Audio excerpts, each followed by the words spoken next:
My late husband's mother skipped the gala, honoring his legacy, to vacation with her new husband. I invited my niece instead. The foundation surprised her with a $700,000 grant live on camera. 5 hours late, 74 missed calls. My name is Delia Marchetti, and I am the woman who built that $700,000 out of my husband's paperwork, one line at a time, in the 22 months since he died on a job site with his thermos still warm in the truck. Bernadette thought that money was already hers. She was so sure of it that she didn't bother showing up to the room where it was given away. 11 weeks later, a lawyer for the state of Ohio asked me, under oath, whether I had rigged the whole thing. I'll get to that. First, I have to be honest about something. There was a time I would have given that woman anything. 9 days before the gala, I was sitting at my kitchen table in Hallbrook, Ohio, with the seating chart spread out in front of me. 312 chairs. Table 1, right up front, had 2 cards on it in my handwriting. Bernadette Cole, Gordon Cole. I had written her name in the good pen, the one Theo bought me when I passed my compliance exam, because that's the kind of thing you do when you still want somebody to love you. The phone rang at 6:40 in the evening. I know the exact time because I was watching the oven clock while the water boiled. Delia, she never said hello. 34 years of raising a son had taught her that hello was for people who might say no. Gordon booked the Cabo trip. We leave on the 11th. Quick pause before we continue. I'm Clara, the woman behind this channel. I write these stories because I love that little moment when strangers from different places end up feeling the same thing. If this one already pulled you in, stay with me. It goes deeper from here. Gordon booked the Cabo trip. We leave on the 11th. I put the spoon down. The 11th is the gala. I know what the 11th is. Mom, I still called her that. 2 years after the funeral, I still called her that. It's for Theo. They're naming the fund for him. There's a plaque. There's a plaque, she repeated, and she laughed a little, the way you laugh at a child who has brought you a rock and called it a diamond. Delia, honey, I don't need a plaque to remember my own son. I carried him. You had him for 6 years. 6 years. She always said it like a receipt, like she was showing me the total at the bottom. The cruise line has a rebooking window, I said. I can call them. Gordon's already paid the deposit. $1,400, non-refundable. A pause, and then, softer, in the voice she used when she was about to take something. Besides, it's not really about the plaque, is it? Let's talk about the money. I stood up. I remember that. I stood up in my own kitchen like a woman getting called into an office. What money? Theo's patent money, the clamp thing. Loretta says the checks are still coming. They were still coming. That was the whole truth of my life for 22 months. My husband was a structural welder who spent 11 years fixing the same stupid problem on the same stupid pipe joint until he built a $200 alignment clamp in our garage. And Alder Nyquist Tool licensed it 8 months before his heart stopped in a lift basket, 40 feet above a parking lot in the middle of a Tuesday. The royalty statements came quarterly. They came in a plain white envelope with a window, and every single one of them made my hands cold because it was money that only existed because he was good at something, and money I only got to touch because he was dead. The royalties go where he said they go, I told her. He said they go to family. He wrote down where they go, Mom. It's a signed instrument. I filed it. You filed it, she said. And then, very calmly, you always did like paper more than people. I want to explain why that one landed the way it did. It's not because it was cruel. It's because she was the one who taught me it wasn't true. 3 years before Theo died, I had a miscarriage at 11 weeks. Bernadette drove 90 minutes in February to sit in my kitchen. She didn't say anything comforting. She washed every dish in my sink, and then she opened my linen closet and refolded every towel. And when I finally came out of the bedroom, she was standing at the counter with 2 cups of coffee, and she said, "Sit, you're mine too, you know, not just his." And I sat, and I drank the coffee, and for about 18 months, I believed I had actually gotten a mother out of the deal. That's the woman I kept trying to call on the phone. That woman existed. That's what makes the rest of it hurt. I hung up and I went down to the basement and I opened the fireproof box. Here is the thing my mother-in-law never understood about me. I am a grants compliance officer. That's my actual job, 41 hours a week at the Carver County Community Foundation. And what it means is that I spend my days making sure that money does exactly what the person who gave it away said it would do, even after that person is no longer in the room to argue. I read gift agreements for a living. I know what a donor intent letter is worth, and I know exactly how it fails. And it fails when nobody writes it down and everybody remembers it differently at the funeral. So 11 months after Theo died, I wrote it down. The folder in the box had 4 things in it. The Theodore Marchetti Trades Fund Agreement, 9 pages, signed by me as donor and by Adrienne Vogel as executive director, notarized by Luella Pratt on a Thursday afternoon in the foundation's front office. The escrow instruction directing the Alder Nyquist royalty stream into a restricted account. The selection protocol, which said the award would be scored blind by 3 outside readers. And 1 page of yellow legal pad in my husband's handwriting, in pencil, which is the only reason I could get up in the morning at all. He wrote it 4 months before he died. He was sitting on the tailgate with a beer, and I was making fun of him for being rich now. And he got quiet, and then he went inside and came back out with the pad. It said, "First one goes to somebody who did it the hard way, somebody with no cushion. Don't make them beg for it, and don't make them famous for it." And at the bottom, underlined twice, because my husband knew his own family better than I did. Don't give it to a Marchetti. I scanned that page and put it in the fund file at work, page 14, and I never told his mother it existed. I sat on the basement floor with the folder on my knees until the concrete made my hip ache. Upstairs, my phone buzzed on the counter. It was Loretta, Theo's sister. In the group chat, she had renamed Marchetti Family the week after the funeral and never added me to properly. So I got the messages as a forwarded screenshot, which is its own kind of message. Mom is upset. This is supposed to be about honoring him, not about you and your foundation friends. Then Bernadette, direct to me, at 9:12 p.m. Don't let those people put anybody else's name on my son. And when the plaque is done, I'd like it at my house. I'm his mother. I typed 3 different answers. I deleted all 3. I finally sent, "The plaque stays with the fund. Have a good trip." She didn't answer that night. What I did instead was go back to the kitchen table and pick up the 2 place cards. Bernadette Cole. Gordon Cole. Good pen, good paper, $60 a plate. I held them for a while and then I tore them in half and dropped them in the trash under the sink. And I sat down and wrote 2 new ones. Then I called my sister. Corinne answered on the 4th ring with a vacuum running behind her because she cleans 2 medical offices on Sundays on top of her regular hours. My sister has worked since she was 15. She has never once in her life been to anything with a coat check. "There's a dinner on the 11th, I said. "For Theo's fund, I've got 2 seats at the front table and I'd rather they had people in them." "Delia, I don't own a dress." "Then wear the navy thing from Mom's service. Bring Ren." Ren is my niece. She was 21 that fall, working nights in the pick line at the Alder Grove Distribution Center and taking a welding and non-destructive testing certificate at Carver State 3 days a week, which meant she slept in her car in the parking lot between the 2 like it was a normal way for a person to live.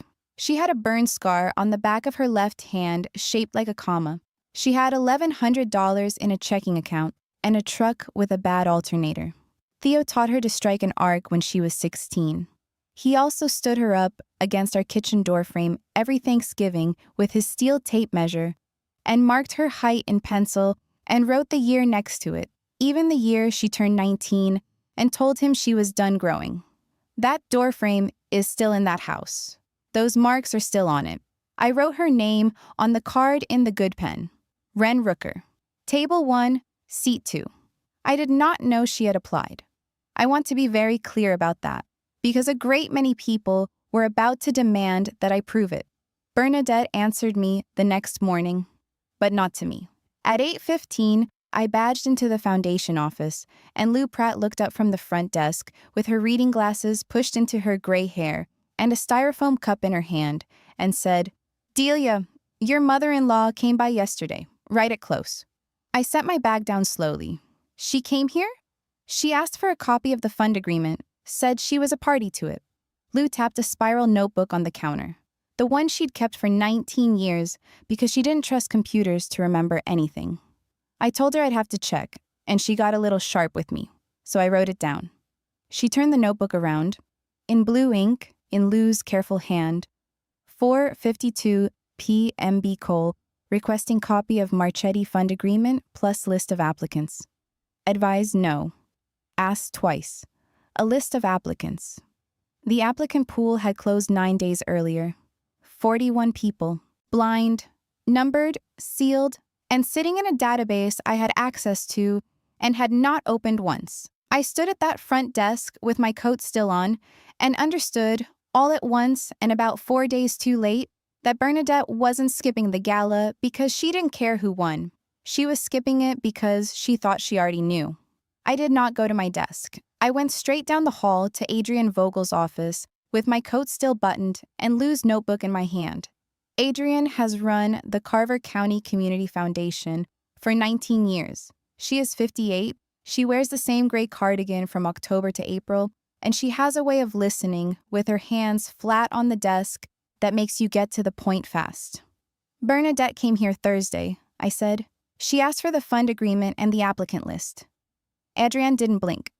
She picked up her phone and called Dean Okafor, our outside counsel, and 30 minutes later, the three of us were in the small conference room with the door shut and the Marchetti file open on the table. Dean is a careful man. He went through it page by page with a pen he never uncapped. Fund agreement, 9 pages. Escrow instruction, selection protocol. Theo's yellow page scanned as page 14. Then he stopped at page 6 and turned it around so it faced me. "You already did this," he said. "It was my conflict of interest disclosure. I had signed it 14 months earlier, the day the fund was created, because that is what compliance officers do to themselves first. It listed every relative I have by name and relationship, in a table in alphabetical order. Corinne Rooker, sister. Loretta Doyle, sister-in-law. Bernadette Cole, mother-in-law. Ren Rooker, niece. At the bottom, in the standard language I have made 200 other people sign. The undersigned recuses herself from all scoring, deliberation, and award decisions of the Theodore Marchetti Trades Fund in perpetuity and waives access to applicant records." "You listed them all," Dean said, "before there was a single applicant. That's the point of the form. You fill it out when you don't know anything yet. That's the only time it means anything." He nodded slowly. "Adrian, pull the database access log." Lou printed it out at the front desk while we waited, and she brought it in with her glasses down on her nose. The applicant portal logs every badge, every login, every record opened, with a timestamp to the second. My badge appeared 4 times in 14 months. Every one of them was the login screen. Access denied, row restricted. The system had been telling me no since the day I asked it to. "Keep that," Dean said. "Keep every version of that." 11 lines of ugly gray printout. It is the only reason I am not sitting in a deposition right now. At noon, Bernadette called from the road. I could hear Gordon's turn signal. "Delia, Loretta's bringing you something. Be nice to her." Loretta came at 4:30, which is when the light in my kitchen goes orange and everything in that room looks like a photograph of itself. My sister-in-law is 45 and sells medical equipment, and she has never in her life walked into a room without a folder. She set it on my table between the salt and the bowl of Theo's spare change that I have not moved since the funeral. "Mom's been to a lawyer," she said. The letter was 2 pages on the letterhead of Vernon Hatch, attorney at law, an office in a strip mall out by the tire place. It demanded 3 things: a full accounting of the Alder Nyquist royalty stream since the date of death, the renaming of the fund to the Marchetti Family Legacy Fund, and the appointment of Bernadette Cole as honorary chair with, and I am quoting, Customary consultation rights over recipients. She's not asking for the world, Loretta said. She just wants her son's name protected. From, you know. From what? Loretta looked at the table. From me, I said. You're not a Marchetti by blood, Delia. Nobody's being cruel. It's just true. Here's what I did instead of answering. I went to the basement and I came back up with the probate file, and I laid it open next to her lawyer's letter, and I turned it to the schedule of distributions, and I put my finger on the line. Theo's will left his mother $20,000 and his father's watch. That's what he chose. She got both. She cashed the check on a Tuesday, and the deposit stamp is right there in the file.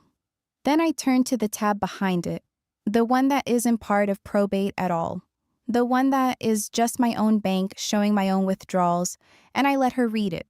$2,400 a month. Every month for 19 months.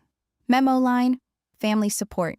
From the royalty account, from my account, from me, to Bernadette Cole, because after the funeral, she cried at my sink and said she didn't know how she was going to keep the house. And I said, don't worry about the house. 19 months, $45,600. I had never once mentioned it, not at Christmas, not in the group chat, not to Loretta, because I didn't want to be the kind of person who mentions it. Loretta read the column twice. She got very still. She never said, she said. No, I said. She wouldn't. She left the letter on my table. She took her folder. At the door, she stopped and said, she's still your mother-in-law. And I said, she's still on my bank statement. And I shut the door and stood with my hand flat on it for a long time. That should have been the worst part of that week. It wasn't. The Gala committee wanted a display table, photos, a couple of his tools, the original clamp prototype, something people could stand around with a drink in their hand and feel something about.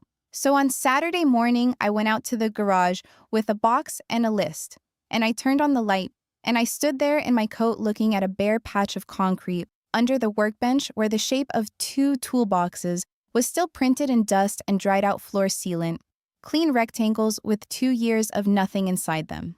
Theo's red Craftsman box, his gray field box, his tape measure was in the gray one. 16-foot Stanley, the case scratched to hell, his initials, TAM, scraped into the plastic with an awl because guys steal tapes on a job site. That's the tape he used on the door frame. Every Thanksgiving. Ren's whole childhood is on my kitchen door frame in pencil in my husband's handwriting, and the thing he measured her with was gone, and I hadn't noticed in 2 years.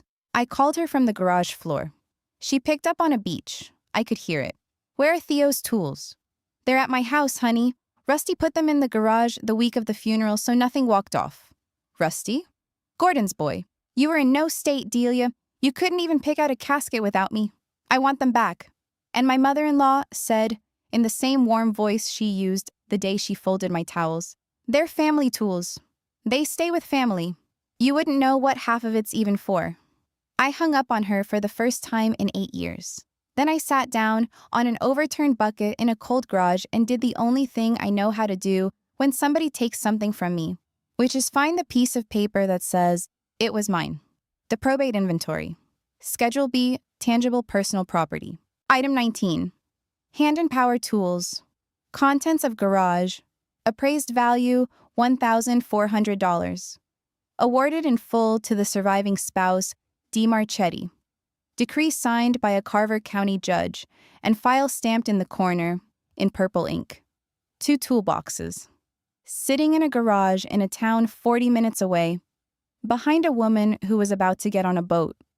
I put the decree in the fireproof box next to Theo's yellow page, and I did not do anything about it that day because the gala was 6 days out and I had 312 chairs to fill. That was Saturday. On Monday, Adrian stopped me by the copier and said the 3 outside readers had finished scoring.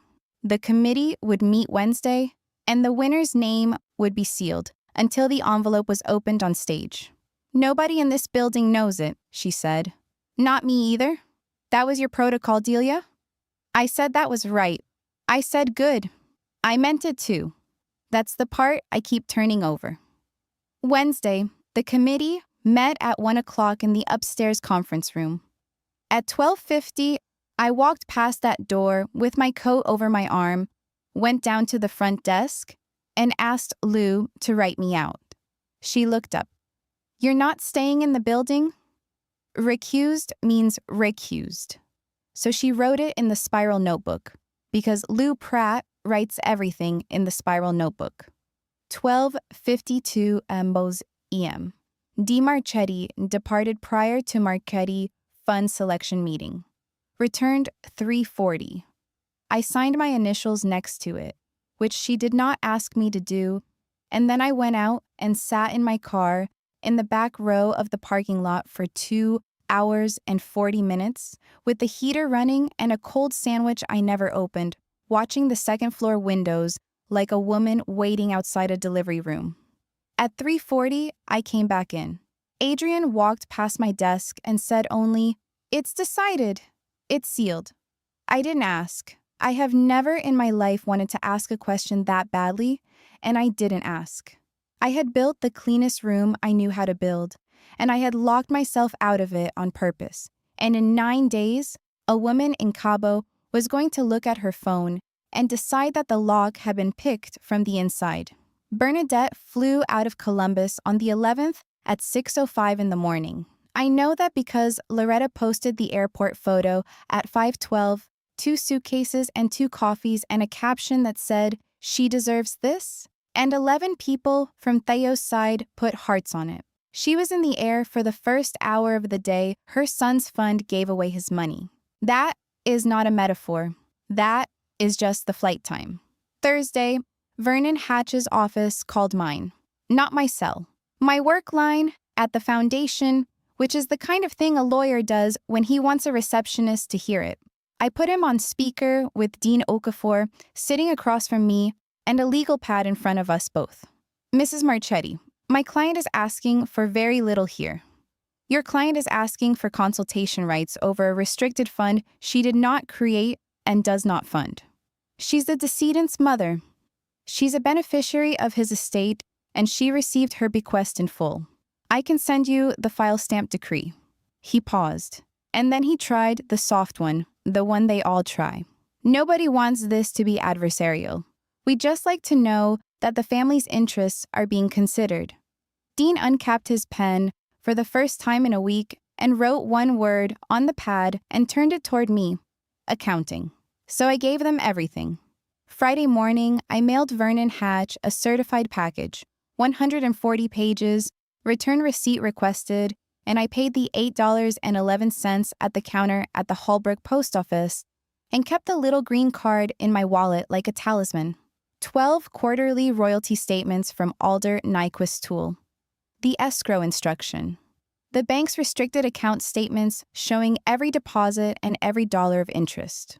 The signed fund agreement, the selection protocol, and the transfer log. $2,400 a month for 19 months, my account to hers, $45,600. Printed on the bank's own paper with the bank's own header. I did not include Theo's yellow page. That one wasn't for them yet. The escrow balance on the last statement was $712,406.18. I sat at the post office counter and looked at that number and thought about a man in a garage with a coffee can full of drill bits saying, "I fixed one dumb thing deal. One dumb thing that everybody in the trade had lived with for 40 years, and he fixed it for $200 a unit, and it killed him at 41 anyway." Standing in a lift basket over a Kroger parking lot at 9:40 on a Tuesday morning. Friday afternoon, Dean walked me through the reader panel one more time because he could see I was going to need to be able to recite it. 3 outside readers, none of them from Carver County, none of them foundation staff, none of them known to me. A retired non-destructive testing inspector out of Youngstown. A union apprenticeship training director from Toledo. A commercial underwriter from a bank in Marion who had never set foot in our building. They received 41 applications with the names, addresses, schools, and referees stripped out and replaced with numbers. They scored on a 4-part rubric I had written and Dean had approved, and they scored independently, and they did not confer until the scores were locked. If somebody wanted to rig this, Dean said, they'd have to rig 3 strangers in 3 cities who don't know each other's phone numbers. Somebody's going to say I did. Then we'll show them the log. He capped his pen. Delia, stop rehearsing. Go home. That night, Bernadette left a voicemail from the gate at Columbus. I still have it. 41 seconds of an airport PA system, and my mother-in-law's voice saying, I don't want a scene at that dinner. I want you to remember whose name is on that plaque. It's not Rooker. I listened to it twice and saved it, because saving things is what I do instead of screaming. Saturday, I drove out to Corinne's. My sister lives in the bottom half of a house on Merritt Street with a landlord who doesn't fix things. Ren was at the kitchen table in her work polo, with her hair still wet, eating cereal at 4 in the afternoon because she'd worked the 11 to 7 at the distribution center and slept until 3. I'm not wearing a dress, she said before hello. You don't have to wear a dress. Because I don't have one. Ren, wear the black pants, wear anything. She turned her spoon over. She has her mother's hands square and short-nailed, and that comma-shaped burn scar on the back of the left one from a spatter that got past her glove in her first semester. She was quiet for a while, and then she said, Is it going to be a lot of rich people? It's going to be 100 people who own dealerships and 100 people who work for them. And they're going to know I'm the cleaning lady's kid. Corinne, from the sink, without turning around. Watch it. Sorry, Mom. I said, your uncle wore a rented jacket to that building 4 times and put his boots under the table where nobody could see them. You'll be fine. Ren laughed at that. Then she stopped laughing and looked at me for a second too long, like she was standing on the edge of saying something, and her mouth actually opened, and then she pushed her cereal away and said, Can I bring my mom's camera? She wants pictures. I said, of course, that was the whole exchange. I have replayed it maybe 400 times since. She almost told me, right there at that table with the cereal going soft, and she didn't, and thank God she didn't. Because 11 days later, a lawyer for the state of Ohio asked me under oath when I first learned my niece had applied. And I got to say the truth without having to be brave about it. Sunday night was the walkthrough at the Hallbrook Armory. It's a 1930s brick hall with a barrel ceiling and terrible acoustics, and it is the only room in this county that seats 300 people and feels like an occasion. I got there at 6 with the venue key and my clipboard. 312 chairs, set in rounds of 8. The riser at the north end. The county paper's camera on a tripod at the back for the live stream, because Adrienne had gotten it into her head that the trades needed the coverage, and she was right. The display table went along the west wall. 2 photos of Theo, one from our wedding and one from the Alder Nyquist plant floor, where he looks embarrassed to be standing next to his own product. The original prototype clamp, the ugly one. The one he made out of a scrap of channel iron and a piece of all thread. His hard hat with the local sticker peeling off the back. I set it all out myself and stepped back and saw the hole in it. No tape measure, no red box, no gray box, nothing with his hands worn into the handle, because all of that was sitting in a garage in Delaware County behind a woman on a boat. The plaque came out of its crate at 7.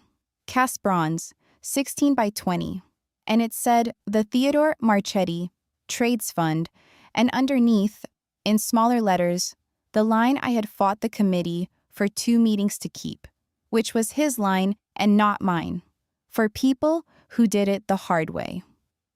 Adrienne came in at 7:30 with her coat on over the gray cardigan and a locked canvas transmittal pouch under her arm. She set it on the table between us. The envelope's in there, she said. Scoring sheets, committee minutes, the recipient letter, sealed by Dean, initialed by all 3 readers. Why are you giving it to me? Because you have the key to this building and I don't, and because we're going to do this exactly right. She slid a form across. Chain of custody. You sign here as courier. You do not open the pouch. Dean opens it on the riser tomorrow at 8:40 in front of 200 people and a camera. I signed. Lou had already signed above me at 4:15 that afternoon. And written, as Lou does, pouch sealed in my presence, tape intact. So I drove home at 9 o'clock at night with a locked canvas bag on the passenger seat of my Corolla, sitting there like a person. And I put it on my nightstand, and I lay in bed in the dark in a house that has been too quiet for 22 months and looked at it. Everything I wanted to know was 18 inches from my face. Whether he'd been right, whether the whole ugly machine I'd built out of grief and forms and notary stamps had actually picked somebody worth picking, or whether it had picked some kid with a good essay and a father who golfed. I didn't touch it. Not because I'm a saint, because I have sat across from too many people who touched it, and I know exactly what they sound like when they explain themselves afterward. At 1:04 in the morning, my phone lit the ceiling. It was Ren. "Aunt Delia, are you awake?" Then, 4 minutes later, before I could answer, "Never mind. See you tomorrow." And under it, at 1:19, from a satellite connection somewhere off the coast of Mexico, a message from my mother-in-law that just said, "Have them send the plaque to my house. I'll deal with you when I'm back." The doors opened at 6:30. I had been in that hall since 5, in a navy dress I bought in 2019, walking the rounds with a clipboard and touching the back of every chair I passed the way you touch a fence post when you're counting. 281 people came. Dealership owners, the head of the pipefitters local, 3 high school shop teachers, a county commissioner, and about 60 men in sport coats that did not close in front, which is the exact demographic of a man who has spent 30 years doing a job with his hands and now has to sit through dinner about it. Corinne got there at 6:40 in the navy dress from our mother's service, holding her purse with both hands like it might get away from her. Ren came in behind her in black pants, a white shirt, and a gray blazer that belonged to somebody's boyfriend, with her hair pulled back so tight it changed her face. She stopped just inside the door and looked up at the barrel ceiling and said, "Oh." I put her at table 1, seat 2. I left seat 8 empty and I put nothing on it, and nobody asked me why. At 7:15, a man I'd never met stood at the display table for a long time with a drink in his hand. 60s, gray brush cut, hands like a catcher's mitt. He turned around and said, "You're the wife." "Delia, Ray Tomzik, I ran the shop at Alder Nyquist when your husband walked in with that thing." He pointed at the ugly prototype with his glass.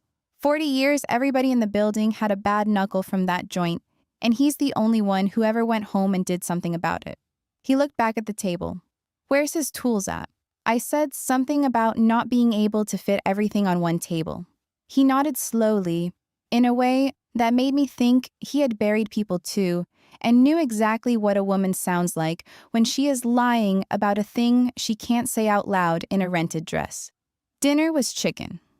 The live stream camera at the back had a little red light on it, and the county paper's reporter, a woman named Nell Hargrove, who has covered every zoning fight in Hallbrook for 11 years, stood behind it with a notebook and did not sit down once all night.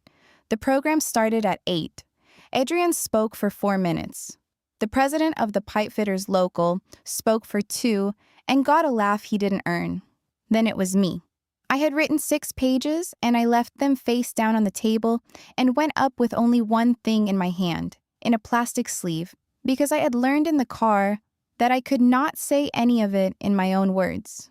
I stood at that podium and looked out at 281 people and the 2 empty chairs I hadn't filled at the front table because I'd torn up the cards, and I said, my husband was a welder. He was not a foundation person. He would have hated this room. 14 months ago, I created this fun with the money from his patent, and I want to read you what he wrote about it, because he wrote it down and I didn't have to guess. Then I took out the yellow page. He wrote, first one goes to somebody who did it the hard way, somebody with no cushion. Don't make them beg for it, and don't make them famous for it. I stopped there. There was one more line on that page. I did not read it that night because his mother was on a boat off the coast of Mexico.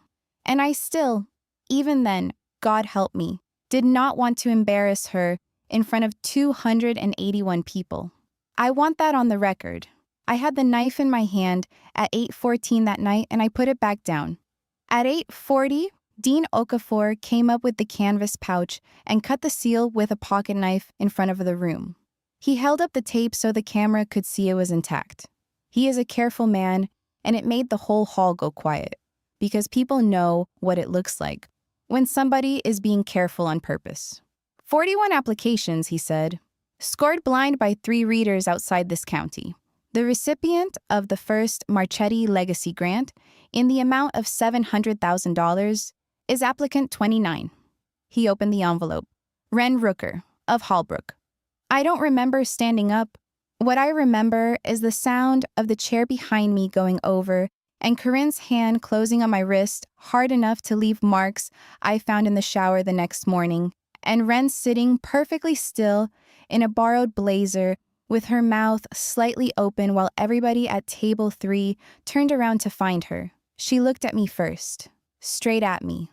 And what was on her face was not joy. It was the beginning of an apology. She got up. She walked the 11 feet to the riser in front of a camera with a red light on it, and Adrian shook her hand, and Nell Hargrove's shutter went off 4 times. And my niece leaned into a microphone she had clearly never touched before and said, "I don't have anything ready." The room laughed, the good kind. "I work nights at Aldergrove," she said. "I'm in the NDT program at Carver State 3 days. I sleep in my truck in the lot between them because it's 22 minutes each way, and 22 minutes is a lot when you get 4 hours." She stopped. She looked at the plaque on the easel. "My Uncle Theo taught me to strike an arc in his garage when I was 16. He measured me on the doorframe every Thanksgiving. I didn't tell anybody I put in for this. Not my mom, not my aunt. She found me in the room, and she said it directly to me, and the microphone carried it to every corner of that hall. I didn't want anybody saying I got it because of you." 281 people stood up, and I stood there crying into a cocktail napkin with my heart coming apart in my chest. And underneath the joy, in the same breath, in the same second, the other thing arrived.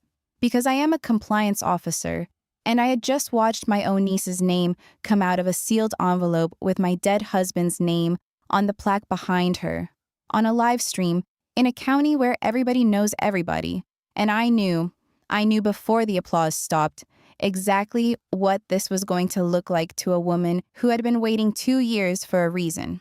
Before the applause was all the way down, Nell Hargrove was at my elbow with her notebook open and a pen already moving. "Beautiful night," she said. "Rooker?" "I'm sorry?" "The recipient, Rooker." She didn't look up. "That's your maiden name, isn't it, Mrs. Marchetti?" This is why I love making these stories. People think silence means weakness until the proof is already in the room. Stay with me. We're right at that point, Mrs. Marchetti. The hall was still loud.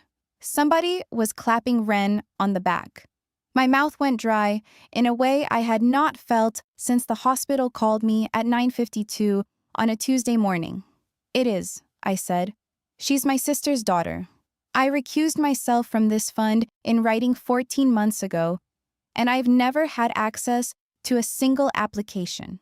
The scoring was done blind by 3 readers outside this county, and I can put you in a room with our counsel on Monday with the whole file open."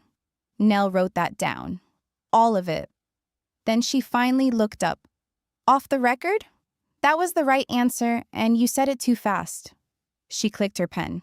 "Which means you already knew somebody was going to ask." "I've known since 8:41. Then get ahead of it." She closed the notebook. "I'll take the Monday meeting."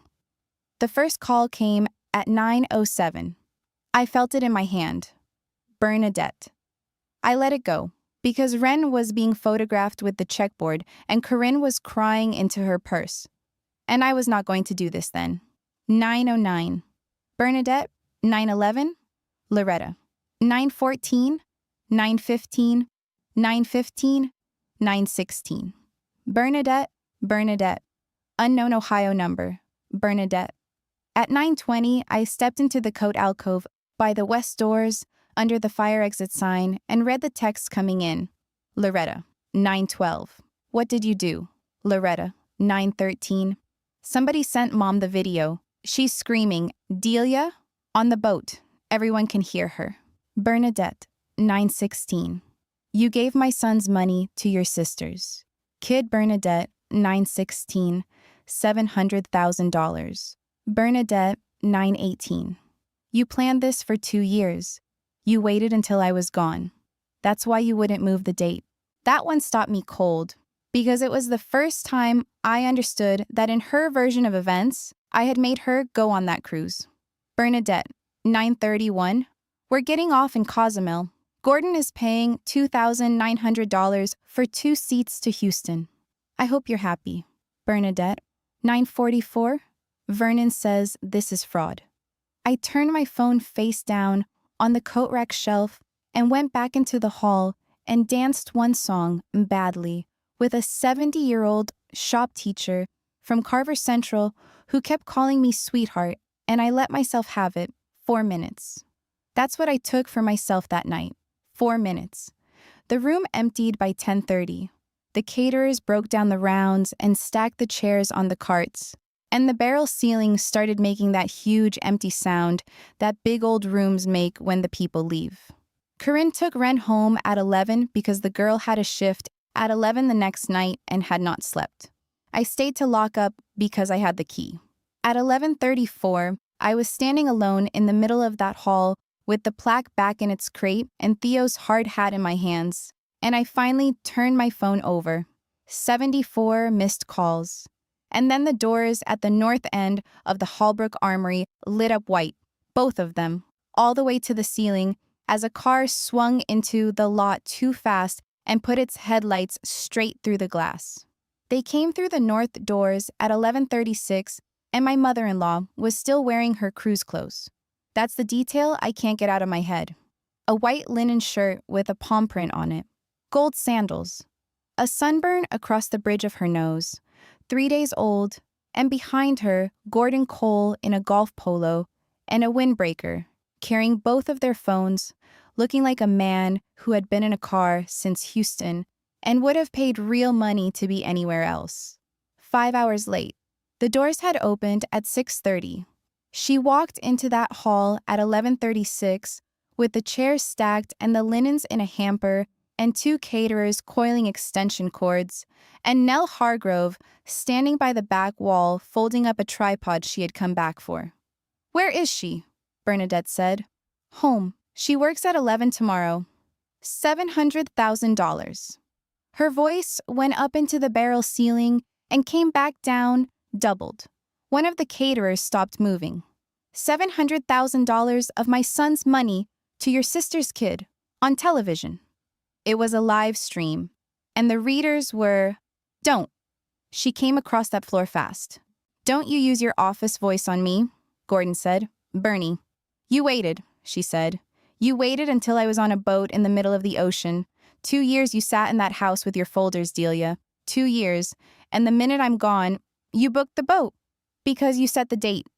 The date was on the invitation in March. She stopped about 4 feet from me. Up close, her eyes were red, and she smelled like sunscreen in airplane, and I could see her hands shaking, and here is the terrible thing. Some part of me still wanted to sit her down and get her a glass of water. He was my son, she said. I had him for 34 years. You had him for 6. There it was again. The receipt. He wrote it down, Mom. He would never... He wrote it down. I walked over to the crate. The plaque was in there under a moving blanket, 16 by 20 of cast bronze, and Theo's yellow page was in the plastic sleeve on top of it, where I'd left it at 8:14. I took it out and I held it up so she could see the pencil, the actual pencil, his loops, the way he never once in his life closed a lowercase e. There's a line on this page I didn't read tonight, I said. 281 people were sitting there, and I didn't read it because I didn't want to embarrass you in a room you weren't even in. Delia, first one goes to somebody who did it the hard way. Somebody with no cushion. Don't make them beg for it, and don't make them famous for it. I turned the page toward the light, and then, at the bottom, underlined twice. Don't give it to a Marchetti. The hall did that thing big rooms do. It went completely quiet, and then it kept being quiet for 1 second too long. Bernadette's mouth opened. Nothing came out of it. He wasn't talking about you, I said, and I meant it as mercy, and I heard it land as something else. He was talking about all of it, Loretta's boat loan, Vic's second mortgage, the $4,000 for the roof. He spent 11 years being the family's checkbook, and the one time he built something that was actually his, he sat on our tailgate and wrote down that it had to go to a stranger, because he knew what would happen if it didn't. She found her voice. It came out low and even, and it is the last thing my husband's mother ever said to me in a room. You are not family, she said. You never were. You were a woman he brought home. I put the page back in the sleeve. I put the sleeve in my bag. I said, Monday 9 a.m. at the foundation. Bring Mr. Hatch. Everything will be on the table. And then I locked up my husband's memorial dinner with my mother-in-law screaming in the parking lot. And Nell Hargrove wrote down every word of it, and Gordon Cole drove her away at 12:10 in a rental Malibu with a Texas plate. Saturday, she called Ren. I found out about it Sunday night when Corinne called me at the sink, crying so hard I had to ask her 3 times to say it again. Bernadette had gotten the distribution center's main number off the internet, called Alder Grove at 2:40 in the morning, and had my niece pulled off the pick line to a break room phone. She told her she was a thief. She told her the state was going to take it back and that she'd be paying lawyers for the rest of her life for 20 minutes of feeling special. She told her, and this is the part that made me sit down on my kitchen floor, that Thea would be ashamed of her. Ren finished her shift. Of course she did. Then she drove to her mother's, sat on the couch in her work polo at 7 in the morning, and said she wanted to give it back. I drove to Merritt Street at 8 o'clock on a Sunday night. Ren was on the couch with her boots still on, and her phone face down on her knee. There were 40-some messages on it. Loretta had added her to the Marchetti family group chat specifically so she could read them, which is a thing a 45-year-old woman decided to do to a 21-year-old. Give me the phone, I said. I already read them. Give me the phone anyway. She handed it over. I scrolled. Gold digger. Her aunt runs the place. Come on. That poor woman is 68 years old. And one from a cousin I have met twice. Hope it was worth your family. I shut the screen off and set it on the far end of the couch out of her reach. I'm gonna call them Monday and give it back, Ren said. It's not worth this. Okay. Tell me what you're giving back. The money. No. Tell me what's in it. I sat down on the coffee table so I was lower than her, which is a trick I learned from a hospital chaplain. You read the award letter. What's in it? She looked at the ceiling. $90,000 for the certification and the CWI. $240 for the machines and the truck. $310 to capitalize the shop for 3 years. $60 for the apprentice line. What's the apprentice line? 2 seats, she said. 2 kids a year. Paid. From the county. 2 kids a year for 3 years is 6 people who don't have to sleep in a truck, I said. That's not yours to hand back, to make your great-aunt feel better. She started crying then, finally, which she had not done at the podium or on the phone with her mother. She said he'd be ashamed of me. And I said the only true thing I had. He measured you on my doorframe until you were 19 years old. He never once measured her. She wiped her face with the heel of her hand the way her mother does. I'm not giving it back, she said. No, I said. You're not. Monday at 9, we sat in the big conference room. Me, Adrian, Dean, Harriet Vance, who chairs our board and does not smile. Vernon Hatch came in a brown suit with a red welt under his arm, and Bernadette came behind him in a black blouse with her sunburn covered in makeup, and she did not look at me one time in 90 minutes. We put it all on the table, literally on the table, in order, and Dean walked it like a ladder. The signed and notarized fund agreement with Lou's stamp and her notary journal open beside it, Entry 4411, signed by Bernadette's own son's widow 14 months before there was an applicant on earth. The escrow instruction. The 12 royalty statements. My conflict of interest disclosure, page 6. With my niece's name typed on it in a table in alphabetical order 14 months before she applied. The database access log. 11 gray lines. Access denied, role restricted, 4 times. Loose spiral notebook open to the Thursday before the gala, in blue ink, 4:52 p.m.B. Cole, requesting copy of Marchetti fund agreement plus list of applicants. Advised no. Asked twice. And lose entry from the Wednesday of the vote, 12:52 p.m. D. Marchetti, departed prior to Marchetti fund selection meeting. The 3 readers' scoring sheets, sealed and initialed, applicant 29, no name anywhere on the pages. Vernon Hatch read for a long time. He is not a stupid man. Halfway through the access log, he stopped taking notes. And by the scoring sheets, he had started sitting differently in his chair. And at the end, he said, "I'd like to confer with my client." And they went out into the hallway for 11 minutes. They came back and he asked for the disbursement to be frozen pending review. Harriet Vance said the foundation would freeze it voluntarily, immediately, and self-report to the charitable law section of the Ohio Attorney General's office that same afternoon, because a clean file is only worth anything if you hand it over before you're asked. I agreed with her, out loud, and agreeing cost my niece her equipment order, her shop lease, and 11 weeks of her life. Then Vernon Hatch reached into the red weld and said, "In that case, I'd like to enter one more item into the record."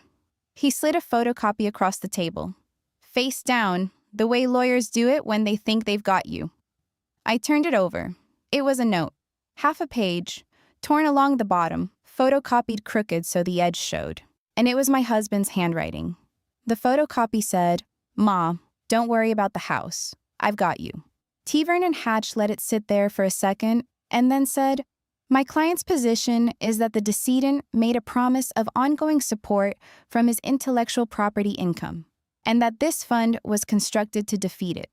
Bernadette finally looked at me. There was something almost soft in her face. She thought she had me. I looked at the paper. Not at the words. At the bottom edge. "This is torn," I said. "It's what my client has." "No, it's what your client kept." I put my finger on the edge. It's a photocopy of the top half of a page. The tear runs at an angle.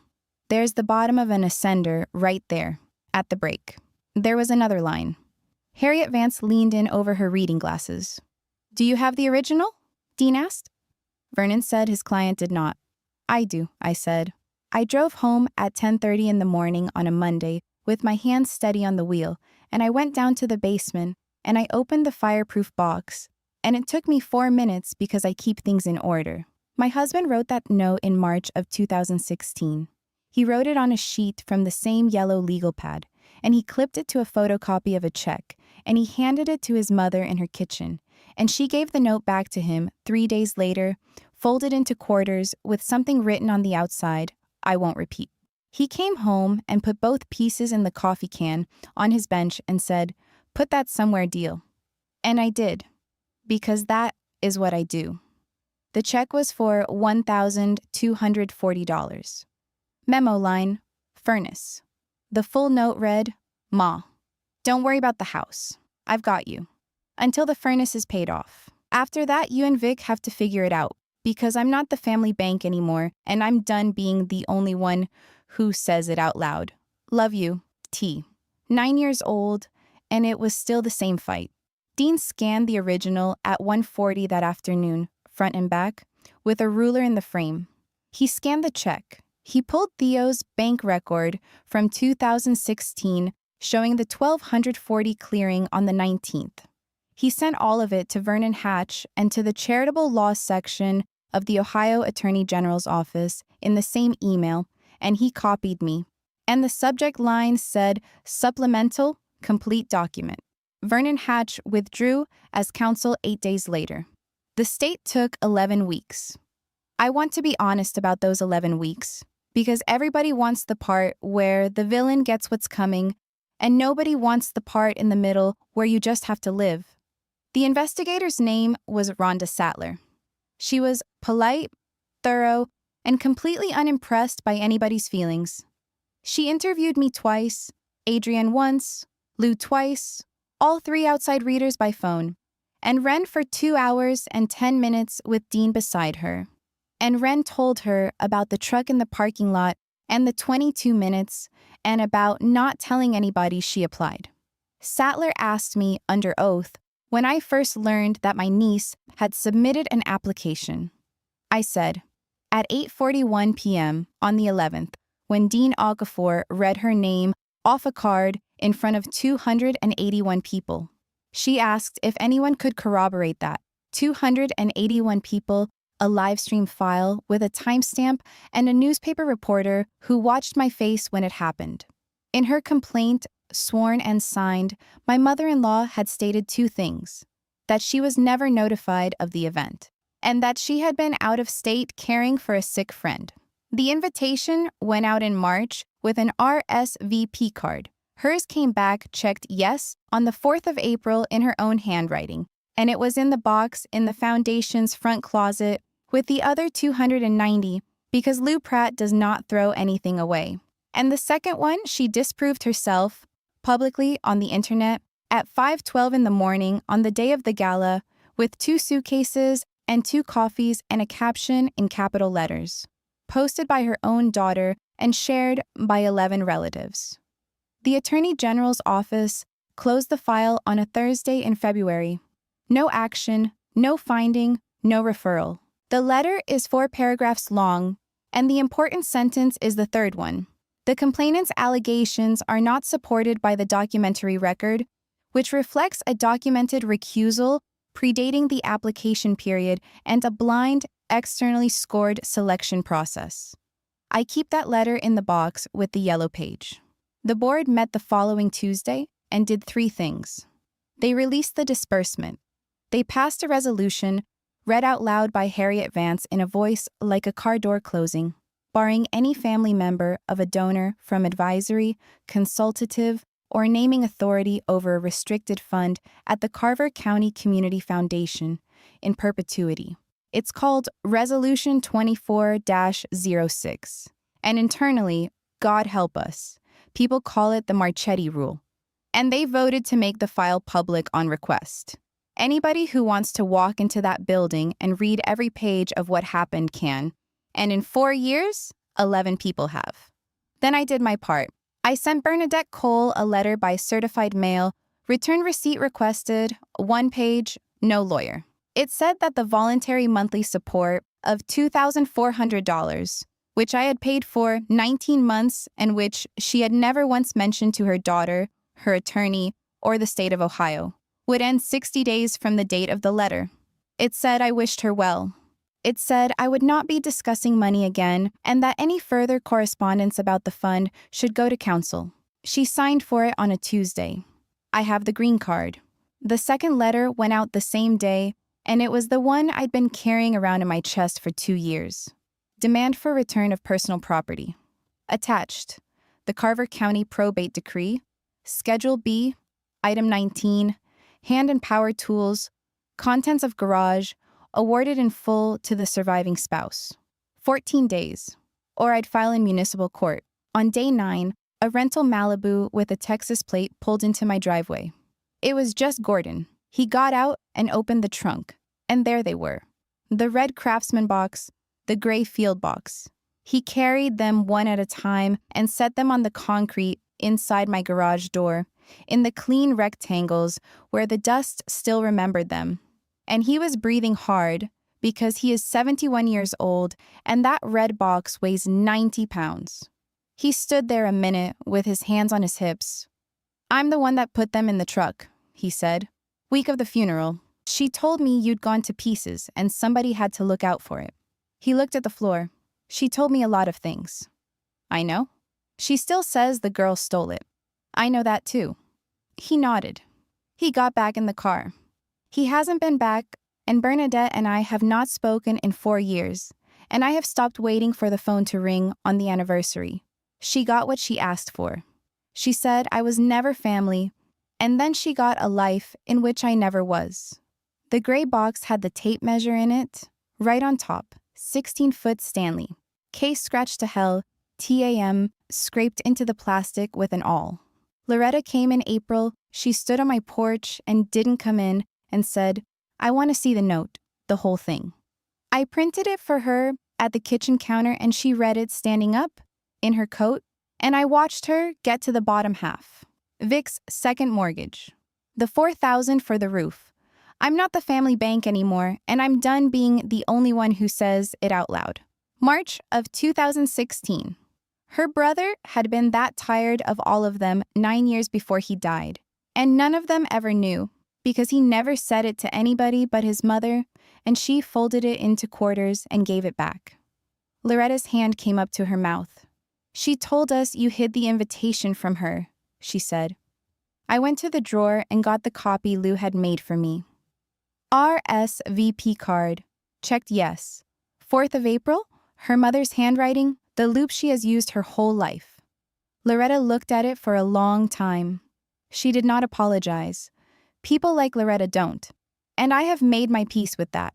What she said at the door was, I put that airport picture up. I know. 11 people shared it. I know that too. She took it down that night. So did 6 of them. Nobody in that family has hosted Thanksgiving together since, and my mother-in-law spent the last 2 of them in a condo in Florida with Gordon and a rotisserie chicken, which I did not enjoy hearing as much as I thought I would. Rooker Weld and Inspection opened 10 months later in a rented bay off Route 9 between a transmission shop and a place that sells above-ground pools. 2 machines, a boom, a certified inspection bench, and a hand-painted sign because the vinyl guy wanted $1,100. Theo's plaque is bolted to the wall inside the front door. Wren drilled it herself. 4 people who did it the hard way. She's had 5 apprentices come through the paid line so far. 4 finished. The first 2 were a 19-year-old kid named Deshawn, who'd been washing dishes at the Big Boy, and a 33-year-old mother of 2 named Kayla, who had never held a stinger in her life.